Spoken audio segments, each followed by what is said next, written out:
Welcome to Review Set Scare with Jess and Blair. I'm Jess. I'm Blair. Blair, how are you? I'm doing pretty good, man. How about yourself? I am doing well. We have officially made it to the end of September, aka Stephen King month. And boy, oh boy, are we ending with a bang. But before we dive into this week's episode, what do you say we chat a little bit about some horror news? You want to kick this one off? Just got two items to talk about. First, Saw 10 comes out this weekend. I have not got tickets yet, but I do plan to see it. Saw 10. There's 10 of them. No, can you believe that? It's kind of weird that it is coming out this weekend, and there's only been, to my knowledge, one trailer released. They've been doing a lot online, I've noticed. Yeah. Okay. Yeah. Okay. Yeah. But yeah, only one trailer, but they also released a snippet of one of the traps. Okay. It's like an eye trap with, I think it's rats that are coming through some tubes. I have heard of the eye trap. I've seen like a still image of two tubes by somebody's eyes. I think that's one of the posters for it, but it should be interesting. Is this a theater C for you? Are you going to go and see this in the cinema? I think so. Okay. I think so. Are you going to come with me or what? I would love to. Okay, right on. Date night. Perfect. That is definitely a movie I think you got to see with an audience filled with people who also want to see it in theaters. A Winnie the Pooh, Blood and Honey type of event. Most definitely. Which brings me to my next piece of horror news, which I don't even have written down, but I just thought of it now. They have announced for Winnie the Pooh, Blood and Honey 2, a new character. Oh? Tigger. No way. Yeah, okay. Yeah. Finally. Okay. Tigger's finally, they're finally able to use him. Right. They've showed some still photos of the character, and he looks so badass, man. You have to check it out after. I'm going to go and Google that immediately after this episode. That is something that we noticed about the first one, and it was something that we questioned right away. It's where's Tigger? Mm-hmm. You know, he's so lovable and crazy, and yeah. And they weren't in public. He wasn't in public domain yet. Right. That's what we had figured. Yeah. But okay, that's exciting. Is there a release date on that one yet? I don't know. I'm sure there is. Actually, no, I don't think there is, to be honest. I can't remember if there is or not. Yeah. I didn't look into it. Another fun one that we will most definitely have a date night to go and see in theaters. For sure, man. If it's anything like we saw the first one, it will be a fun time, man. 100%. Yeah. Oh, goodness. Smile. Have you ever seen Smile? I have not seen it yet. Great movie. I suggest you watch it. But they have announced Smile 2 for Halloween of 2024. That's great. I love that. And we had chatted about it on one of our more recent episodes, I believe, about how a lot of these horror movies are being greenlit basically right after or during production. You know? The first one, which is fantastic. Yeah. You liked the first one, hey? I loved it, man. I thought it was really good. I saw it in theaters. I haven't seen it since. It deserves a second watch, but I remember really enjoying it. I saw it Halloween. I think it came out Halloween last year, so that's when I would have seen it. The trailer was really, really cool. I remember seeing the trailer a lot, and the trailer was creepy as hell, which is always a good sign. Yeah, it was a good movie, man. But that's all I got for horror news. I feel like Smile maybe came out around the same time as Megan. Am I wrong about that? No, I think you're right, but I think Smile came out before Megan. I believe, gotcha. like maybe a few months before Megan. Gotcha. Okay. I got a couple pieces of horror news here. There has been a lot of buzz recently on the new Mike Flanagan Netflix series. Mike Flanagan, of course, created the smash hits The Haunting of Hill House and The Haunting of Bly Manor. And he directed Dr. Sleep, which was great. Mm-hmm. And now he has created the new 8-part series, The Fall of the House of Usher. Okay. The new series has been getting rave reviews, including a perfect 10 on IGN. The Fall of the House of Usher is loosely based on the short story from Edgar Allan Poe and will premiere on Netflix October 12th, right around the corner. Are you familiar with that story at all? Not with that one, but I have seen The Haunting of Bly Manor. I have Okay. not seen The Haunting of Hill House. Pretty eerie So, stuff. so I've heard. I haven't gotten into either of those shows myself, but Yeah. It's very creepy visually. It's really, really cool. Really dark, really gothic feeling. yeah. Yeah, check it out. I really wanted to check out The Fall of the House of Usher. It looks good. And then finally, a runtime has finally been announced for The Exorcist Believer. And So it's recently listed on Rotten Tomatoes at 2 hours, 1 minute. okay. The newest runtime is 1 hour, 51 minutes. So a whopping 10 minutes cut from this movie, which is a lot. That is a lot. It always makes you wonder. Yeah, absolutely. That's what I said. This puts it about 10 minutes shorter than the original. Mm-hmm.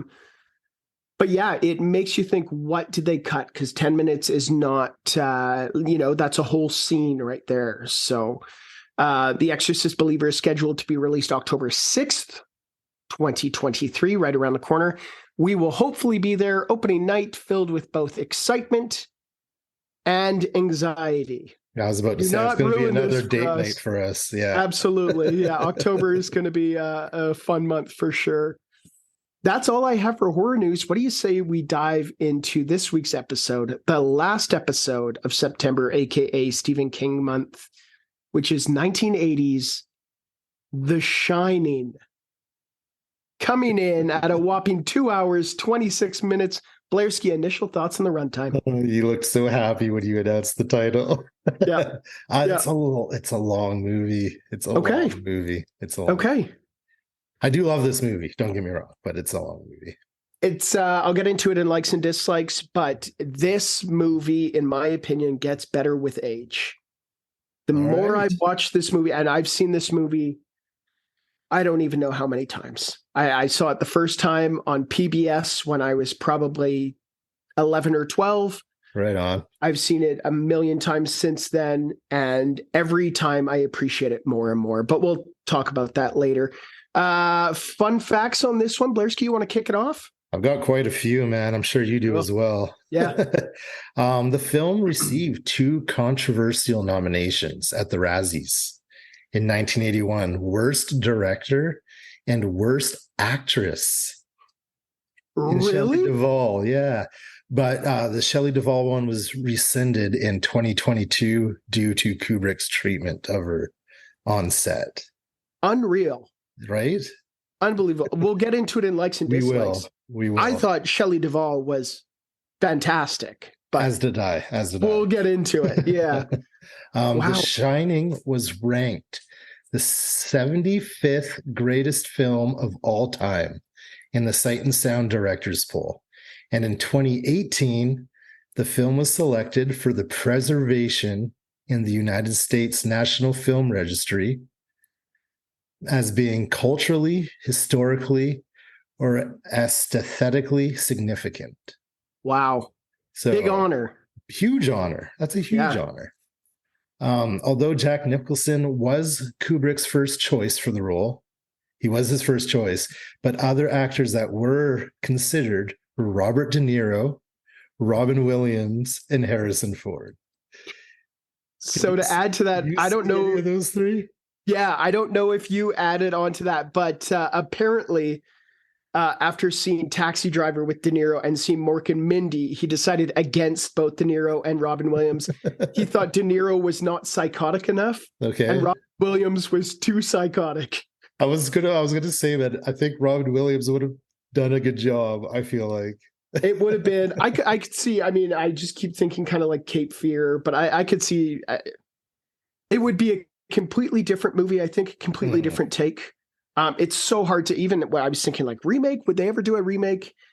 And I just feel like this movie. It's been the only way. This movie is iconic. The only way they could do a remake that would work it would have to be a remake based on the book. It would have to be a little bit, yeah. Like it would have to be, because I look at this movie as Stanley Kubrick's The Shining, not so much Stephen King's The Shining. Have you read the book? I haven't. I'm currently reading the book. Oh, you okay? Okay. Yeah. And Stephen King is not a fan of this movie. No, he's not.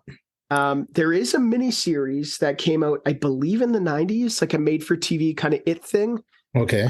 that I think he was a little bit more favorable to, just because it was closer to the book. His work. Yeah, his work. Exactly. Yeah. We'll get more into that coming up. My last bit of horror news is the scene where Wendy has the bat and is walking backwards up the stairs. It is it is one of the most reshot scenes in all of cinema. And according to the Guinness Book of Records, Kubrick demanded the shot be repeated 127 times. It's awful. That's awful. Right? Like, enough is enough. And I mean, Kubrick is known as this, genius, and he's obviously made some fantastic films. But how dare you? I know those methods he's using. It's just inhumane. Ugh. That was all you had for fun facts? That's it, man. That's it for fun facts. I got a couple here. Although known for his compulsiveness and his history of doing numerous takes, Stanley Kubrick only took 3 takes to get the famous blood pouring out of the elevator scene. Okay. That's a lot of blood used. 3 takes. Not only that, it took 9 days to set it up. And it apparently took 3 years to get the shot right. Oh my Lord. So between, I think, post and pre-production, it took a year for just that scene. Oh my God. Goodness gracious. Stanley Kubrick apparently wanted Slim Pickens to play the role of Halloran. Slim Pickens, who played Major King Kong in Stanley Kubrick's Dr. Strangelove or How I Learned to Stop Worrying and Love the Bomb, wanted nothing to do with Stanley Kubrick. So clearly, Shelley Duvall is not the only person who had a bad experience with him. The famous improvised line of "Here's Johnny" was almost not used. Kubrick, who lived in England at the time, didn't understand the reference, the Johnny Carson reference. I'm glad it was used. Yeah, I thought it was pretty cool. What else? I've got a ton here. Bear with me. The snowy hedge maze at the end of the movie was made up of, the snow on it was made up of 900 tons of salt and crushed styrofoam. Oh, geez. The time it probably would have taken to do that. Ugh. Jack Nicholson has described Shelley Duvall's performance as fantastic and has said that her job was the toughest job of any actor he had ever seen. I don't doubt it. I don't either. Shelley Duvall has stated in an interview that due to her having to be in constant state of hysteria in The Shining, she cried so much that she became dehydrated and basically ran out of tears. Oh, Jesus Christ. So she had to always walk around with a water bottle because she was dehydrated. She had cried so much. Awful. Oh, poor girl. And then finally, the film took 51 weeks to film. 51 weeks. And it caused delays to Raiders of the Lost Ark, which was set to film at the same studio. Unbelievable. Yeah, that's wild, man. 51 weeks. Wow. All right, let's get into the fine folks and not so fine folks who helped make this movie. Kicking it off, directed by Stanley Kubrick, one of the most famous directors of all time. Also directed Full Metal Jacket, 2001: A Space Odyssey, A Clockwork Orange, Paths of Glory, Lolita, The Killing. The list goes on and on. This one written by Stephen King, a.k.a. The King, did Under the Dome, The Boogeyman, The Dead Zone, Secret Window, Secret Garden. The list goes on for miles. We at Reviews That Scare salute you. Yes, sir. King. Also written by Stanley Kubrick, who also wrote Dr. Strangelove or How I Learned to Stop Worrying and Love the Bomb. Barry Lyndon, Eyes Wide Shut, just to name a few. And then finally, Diane Johnson also wrote 2003's The Divorce, starring Kate Hudson and Naomi Watts.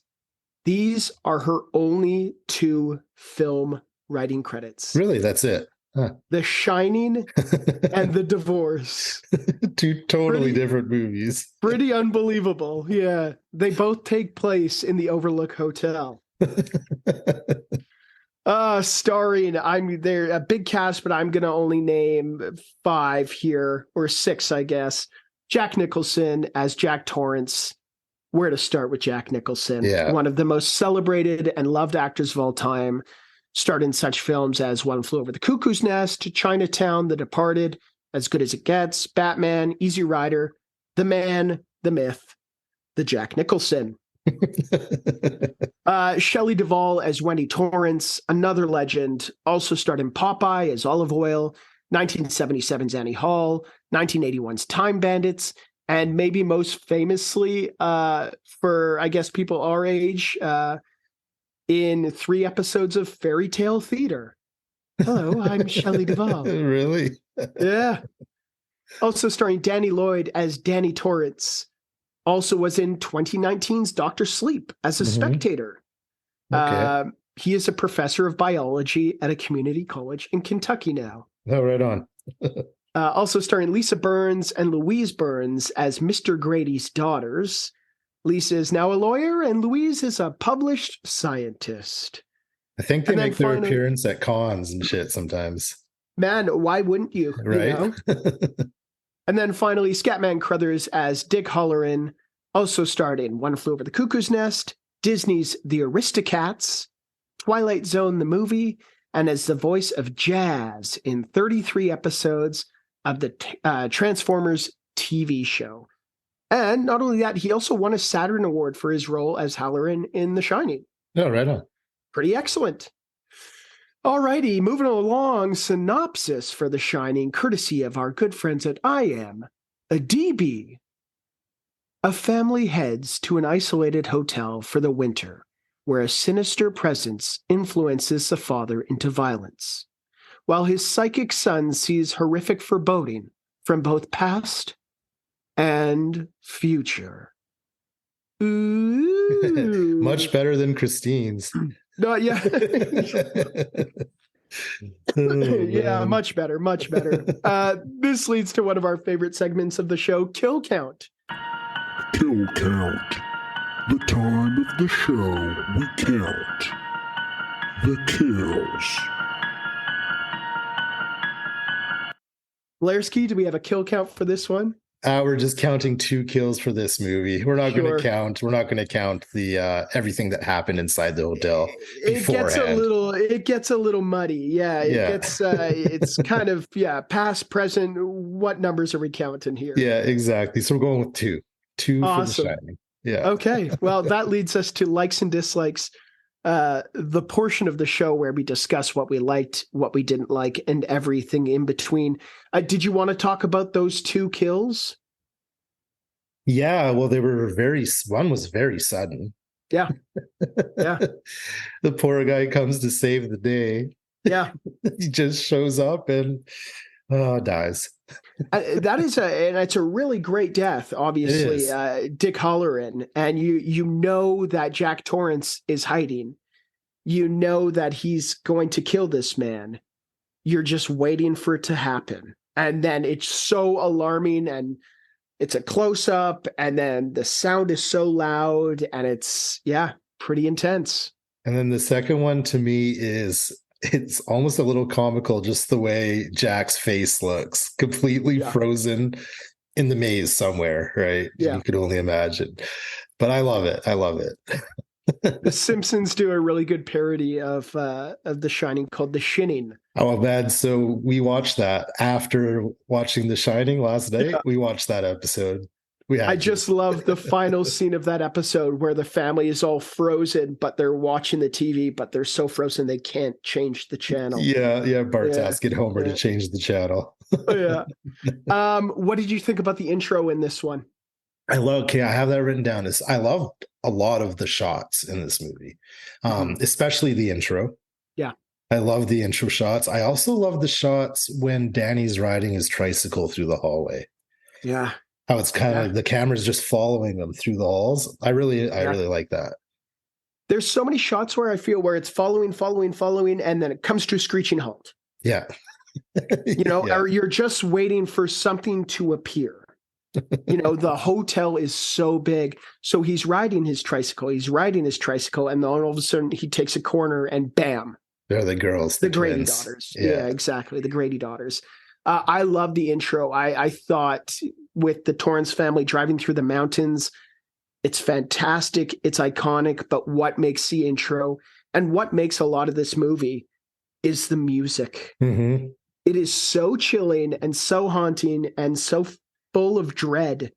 I can't get enough of it. It is so gothic sounding, and I would like more, please. Yeah, we always talk about the score either adding or taking away from a movie, and it definitely added to this movie. Apparently, Kubrick wanted John Williams to do it originally. Okay. Guy who did the Star Wars. Okay. But then decided to just get a whole bunch of different composers to work on it. And holy hell, Worked did it out. work. Yeah, it worked out. Yeah, you had mentioned visually, this movie is really, really cool. A lot of really cool shots. It was so weird in a hotel that is so big, Mm-hmm. how much of this movie feels so claustrophobic. Right? Well, it's because that's exactly how they were feeling. Absolutely. It gives it makes you kind of feel like you're getting cabin fever. Yeah. You know, I thought that was so cool. A lot of really long shots, like zooming in, which I thought was neat too. A lot of great shots right in the character's face. No personal space in this one. Again, leading to that claustrophobia, leading to that cabin fever. You're in each other's face at all times. And their use of colors too, man. Like the reds they use in this movie. Yeah. There's so many like just vibrant, like blood colored reds in this movie. And it just makes it feel so eerie. I'm just thinking, like, in particular, the red bathroom Mm-hmm. that nobody addresses at all. And the red is like an obnoxious red. Like Very it is like much so. a red that if you were going to walk in there, you'd say, wow, this bathroom is really red. It's But completely red. There's some nobody brings it trim, up. but that's it. Yeah. That's But it. nobody brings it up. No. You know, it's like, oh, it's just red. It's like, no, but it's red. Well, it's just like the carpet too. Yeah. You know, Yeah. the carpet kind of just gives off that same vibe a little bit.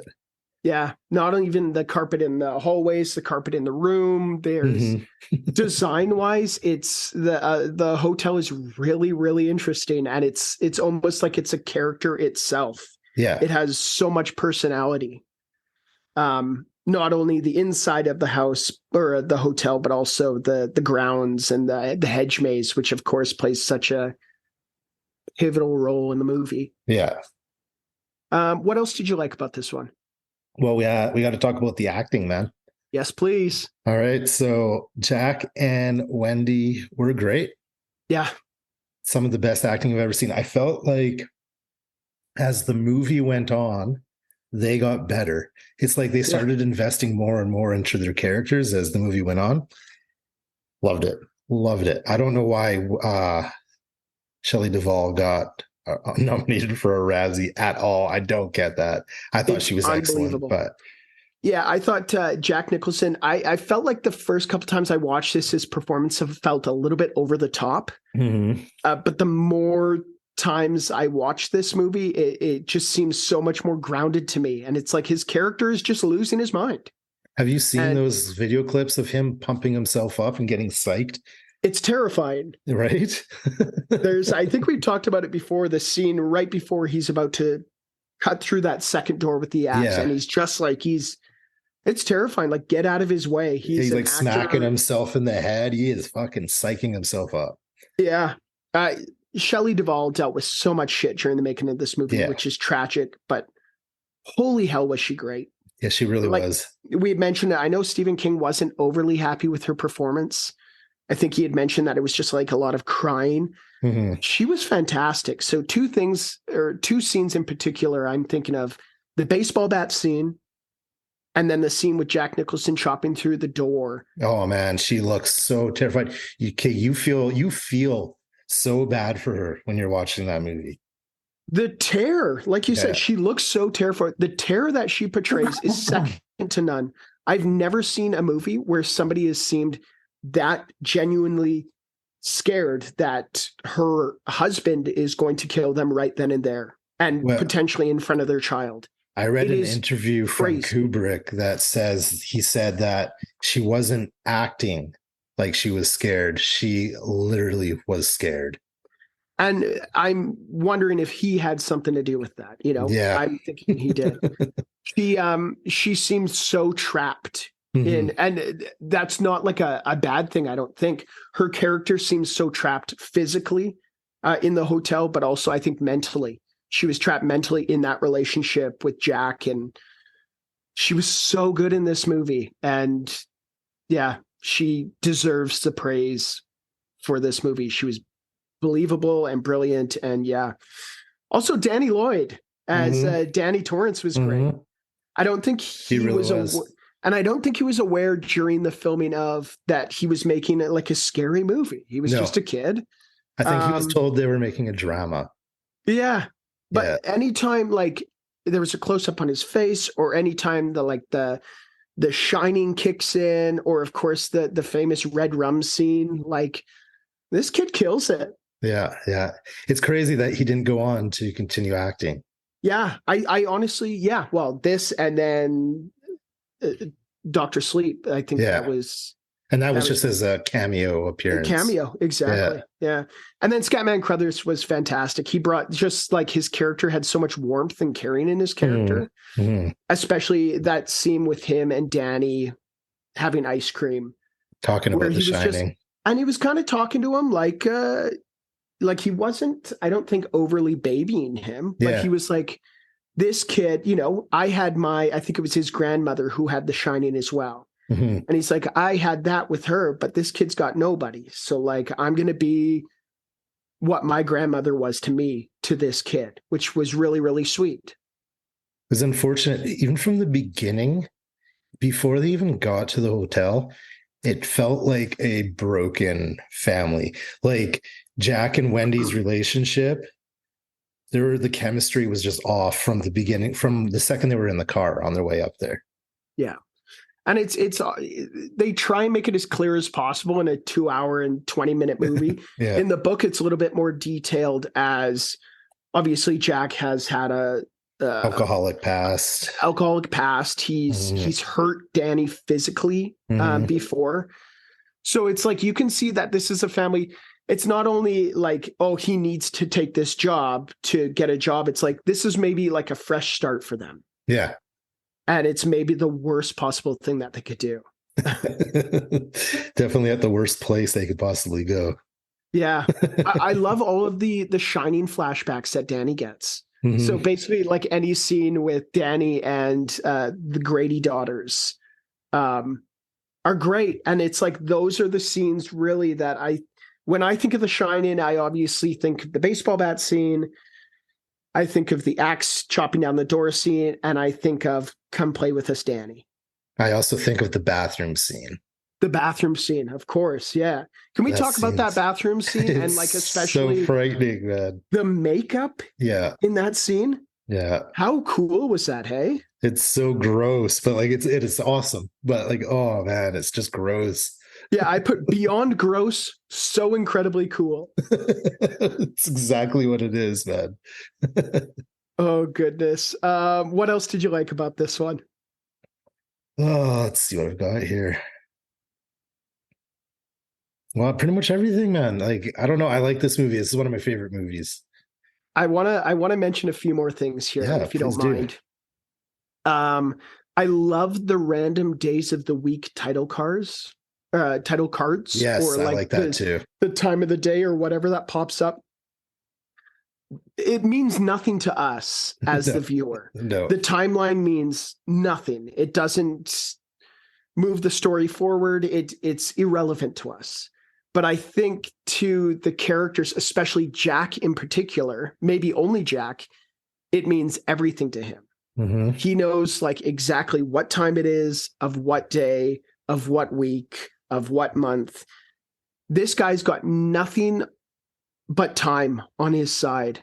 And he's just counting down the days till he can I don't know, till he can get out of there maybe. But Yeah. I think those title cards are for Jack. Hmm. It felt like. I like them. Yeah. What else? Tension in the movie is great. The elevator scene, really, really, really cool. Do you know how much Um, blood they used for that scene? I don't know. And they did it 3 times, so I imagine they used A a lot of lot. Could you imagine being on the cleanup crew for that? It's like it. Kubrick, they shot it once. Oh, we're gonna have to do that again. It's like, oh, it's gonna take hours to reset. And then they do it again. He said, we're gonna have to do it again. Like, Oh man. dear Lord. Anything you weren't crazy about in this movie? Yeah, so just the length. Yeah. So as much as I love this movie, just for me, any movie really over 2 hours, I don't know. I find them long.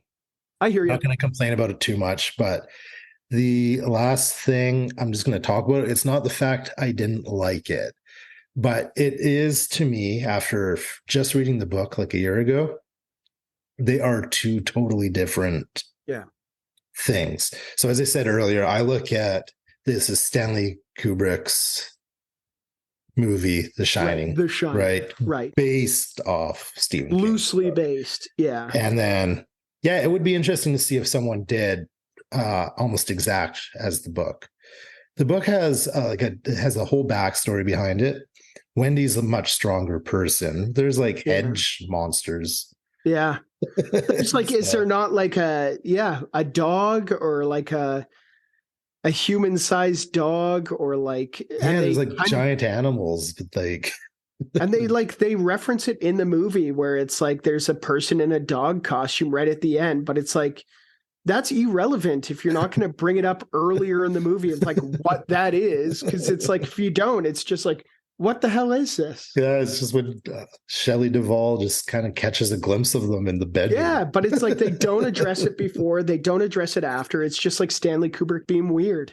So yeah, that's not something I didn't like. It's just something I'm going to bring up is like you can't really watch this movie and compare it to the book because they are two totally different things.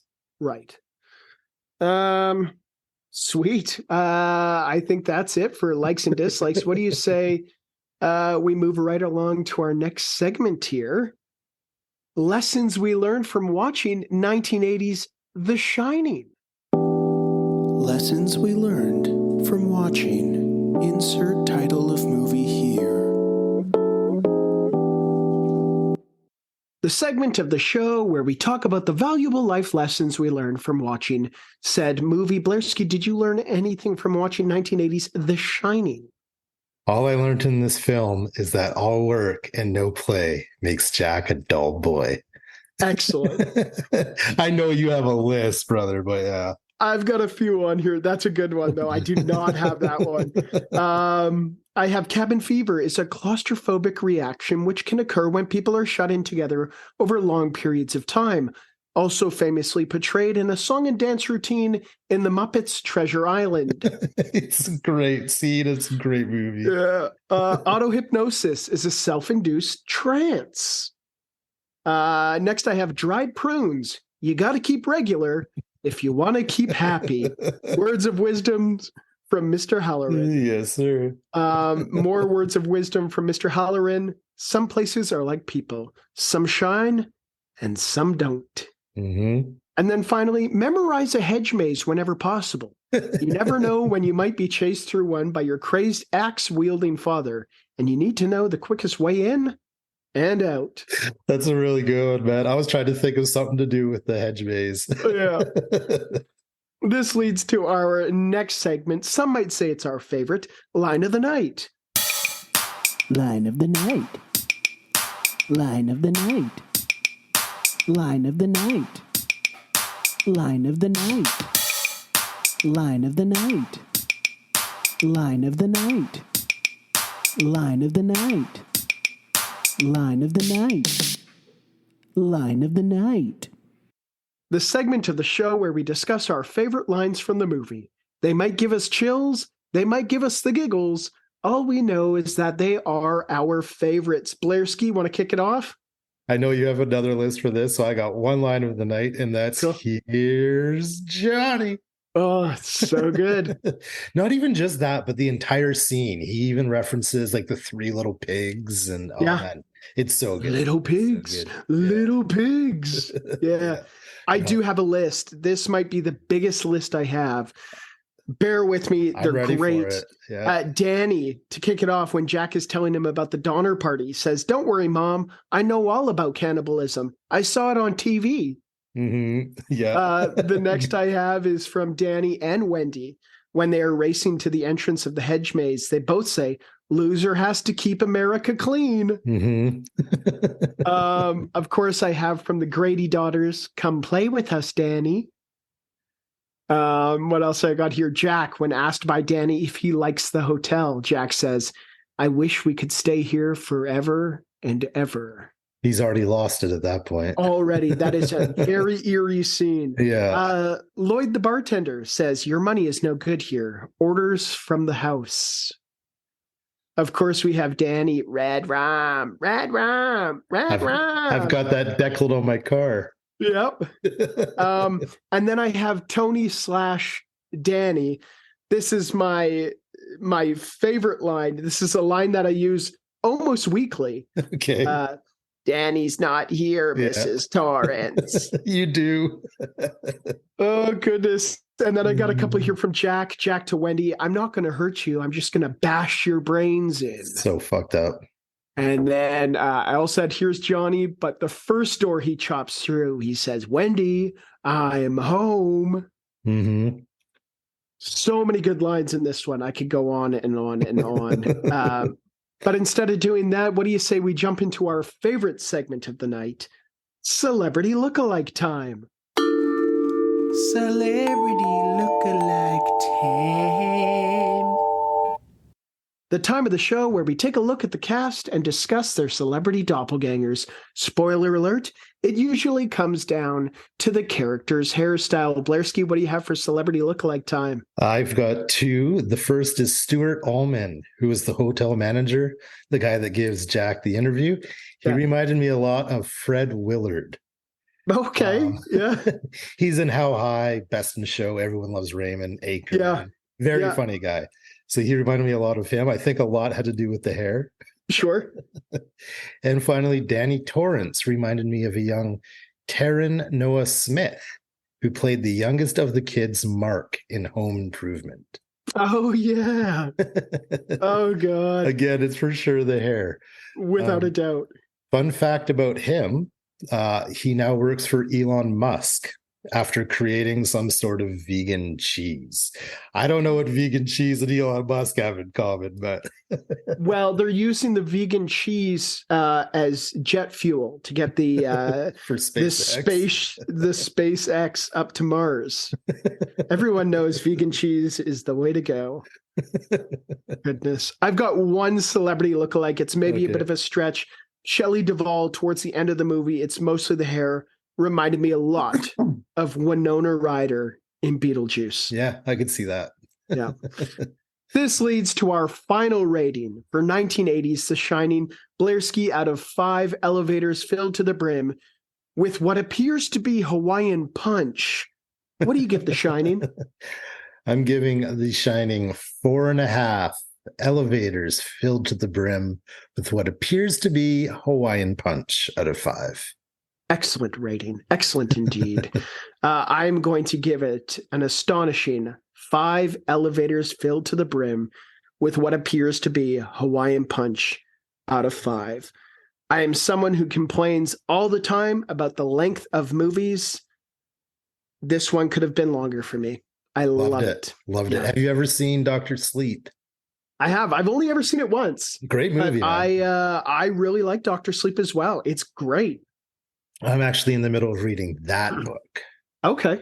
I've taken a little hiatus. I got to get back to it, but I'm about halfway done it. You got to get back on that the reading challenge. I know, right? I know. Oh, goodness. That's it for September. All in all, I had a great September. It was a fun month to do Stephen King, someone who we both admire a lot. Yeah, it was.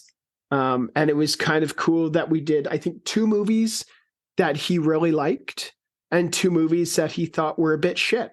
Yeah. We started off with 2 movies he really liked and finished the month with 2 movies he thought were shit. Yeah, and it was kind of more opposite for us. Absolutely. That being said, we've mentioned it before, but October is coming up. Yeah, man. And we are going to have a lot for you guys. So just keep listening. We're really excited about the content coming out for October. It's going to be crazy. It's going to be a lot. It's going to be so much fun. It's good. That's the thing, man. It's going to be a lot, but it's going to be a blast. Absolutely. Absolutely. But from Review Set Scare with Jess and Blair, I'm Jess. I'm Blair. Remember to stay scary. And eat every sandwich. Bye. There it is. Bye. Thank you for listening to Review Set Scare. Make sure you check out our Linktree at linktree/Review Set Scare. That's linktr.ee/Review Set Scare, which has links to our Instagram, YouTube, Patreon, Twitch, and many other things. If you'd like to email us, you can reach us at reviewsetscare@gmail.com. Thanks for listening, and remember to stay scary and eat every sandwich. A proud member of the Planet X Network.